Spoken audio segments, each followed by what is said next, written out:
வணக்கம். இந்த வீடியோவில் ஒருவருக்கு அவர்களுடைய ஜாதக அமைப்புப்படி அரசு வேலை கிடைக்க வேண்டும் என்று ஒரு எண்ணம் இருந்தால் அது ஜாதக ரீதியாக எப்படி கிடைக்கும் என்பதை பார்ப்போம். முதலில் எனது வீடியோவை சப்ஸ்கிரைப் செய்து கொடுங்கள், பெல் பட்டனை அமுக்கி விடுங்க. உங்களுக்கு இந்த வீடியோ பிடித்திருந்தால் லைக் செய்யவும். மீண்டும் சொல்கிறேன், என்னால் தொடர்ந்து வார்த்தைகள் பேச இயலாது. சிறிது நிறுத்தி மட்டுமே என்னால் பேச இயலும். அதனால் விருப்பமுள்ளவர்கள் இதை பார்க்கவும். உங்கள் ஜாதகப்படி அரசு வேலை கிடைக்க வேண்டும், கிடைக்குமா என்று எப்படி உங்கள் ஜாதகப்படி பார்ப்பது என்றால், முதலில்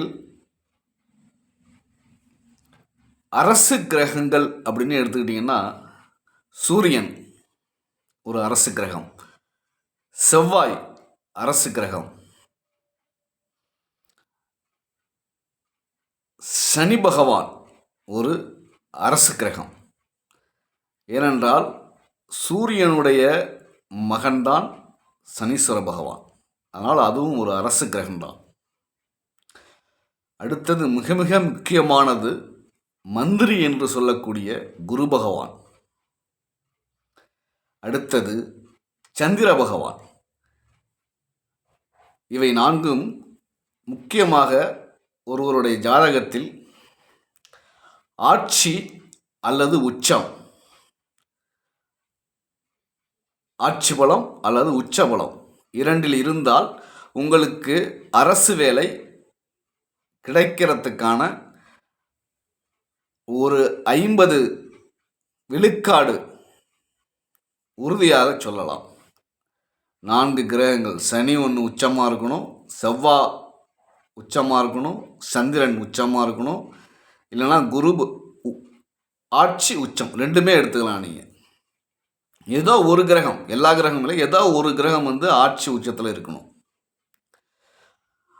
அடுத்தது சூரியன் என்பவர் 10ஆம் இடத்தோட உங்கள் லக்னத்தில், எந்த லக்னத்தில் வேணாலும் நீங்கள் பிறந்திருக்கலாம், 10ஆம் இடத்தோடு சூரியன் தொடர்பில் இருக்க வேண்டும். 10ஆம் இடத்தில் இருக்க வேண்டும், அல்லது 10ஆம் இடத்து தொடர்புங்கிறது பார்வை, அவருடைய 10ஆம் இடத்தை பார்க்க வேண்டும்.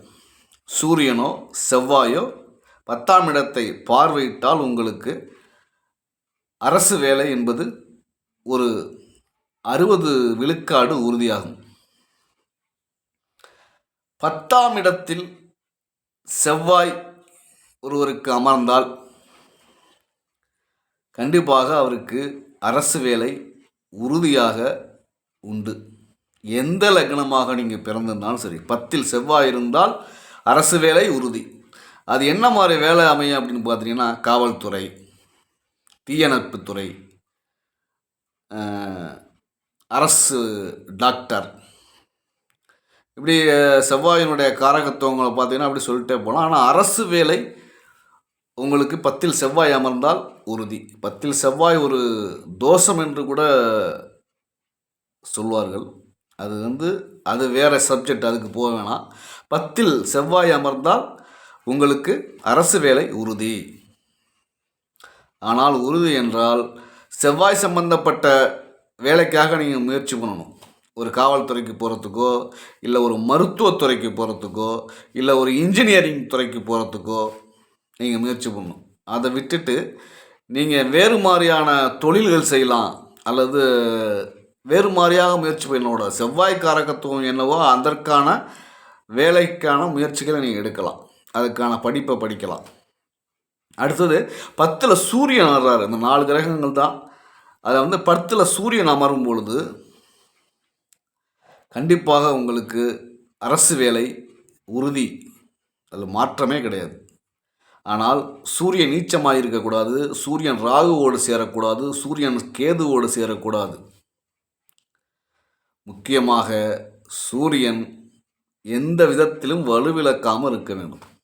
வலு என்றால் பலம் இழக்காமல் நீச்சம் பெறாமல் இருக்க வேண்டும். நீச்சம் என்பது சூரியன் மேஷத்தில் உச்சம் வருவார். அப்படியே 7ஆம் இடத்துக்கு வந்துட்டிங்கன்னா துலா ராசியில் நீச்சம் பெறுவார். நீச்சமாக இருக்கக்கூடாது. நீ எந்த லக்னத்தில் இருந்தாலும் பிறந்திருக்கலாம். ஆனால் 10ல் சூரியன் இருக்க உங்களுக்கு அரசு வேலை உறுதி. அது என்ன மாதிரி வேலைகள்னா, கலெக்டரு, அரசு சம்பந்தமான உயர் பதவிகள்.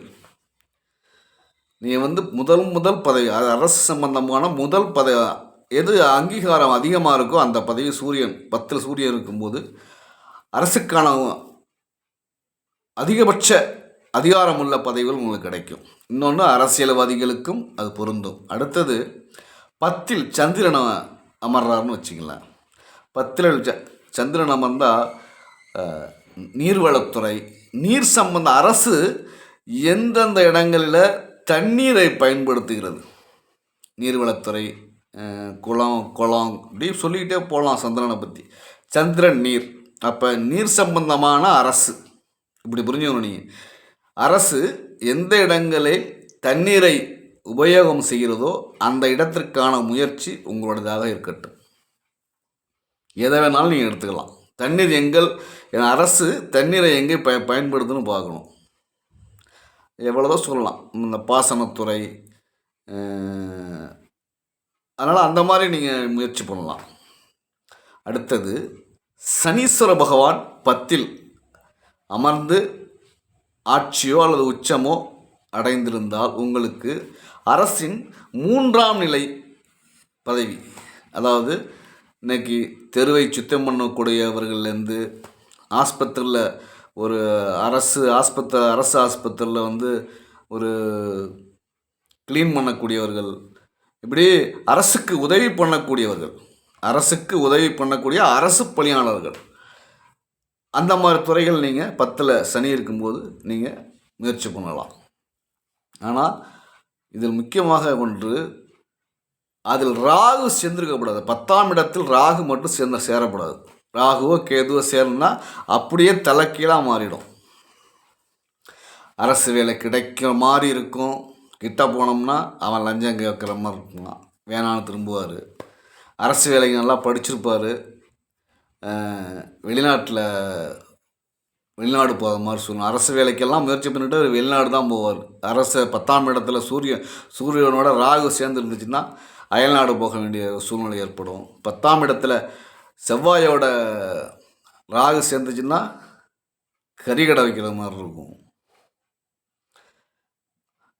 ஆனால் அதுபோல் அதெல்லாம் மாறும். ஜோதிடத்தில் மிகப்பெரிய ஒரு கடல். அதில் சில விஷயங்களை இதில் நான் சொல்கிறேன். அடிக்கடி என்னுடைய வீடியோக்கள் சின்ன வீடியோக்களாக வரும். ஆதரவளிக்க வேண்டும். நன்றி. எனது சேனலை சப்ஸ்கிரைப் செய்து கொள்ளுங்கள். அடுத்த வீடியோ சந்திப்போம். நன்றி.